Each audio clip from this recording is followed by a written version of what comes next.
दुल्हे कवन रामा पूछे एक बात जी, अपने माल धन हमके सोई ब्यूजी। अपने माल धन हमके सोई ब्यूजी।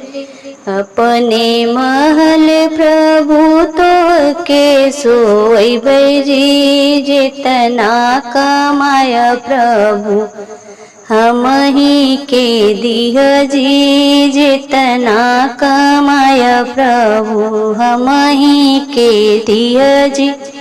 अम्मा का जवाब प्रभु कबहू न दिया जी।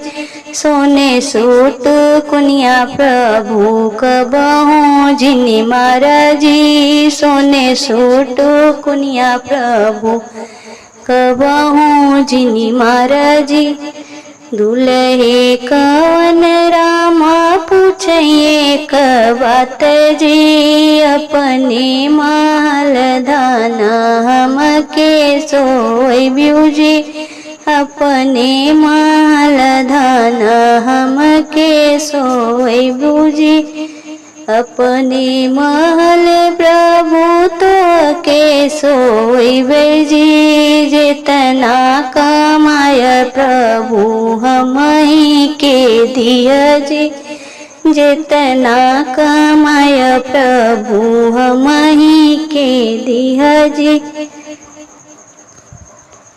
बाबा का जवाब प्रभु कबहू न दिया जी। सोने सूट कुनिया प्रभु कबहू जिनी महाराजी।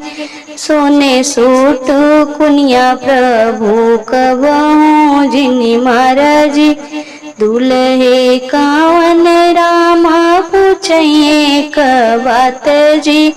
अपने माल धन हमके सोई बूजी। अपने माल धन हमके सोई बूजी।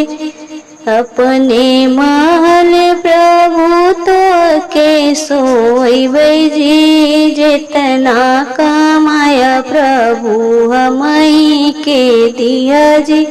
जितना कमाय प्रभु हम ही के दिया जी।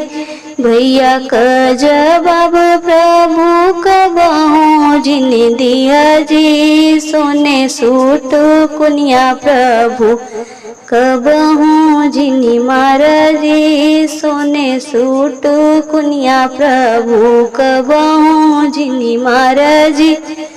दुल्हे कवन रामा पूछे एक बात जी। अपने माल धन हमके सोई बूजी। अपने माल धन हमके सोई बूजी।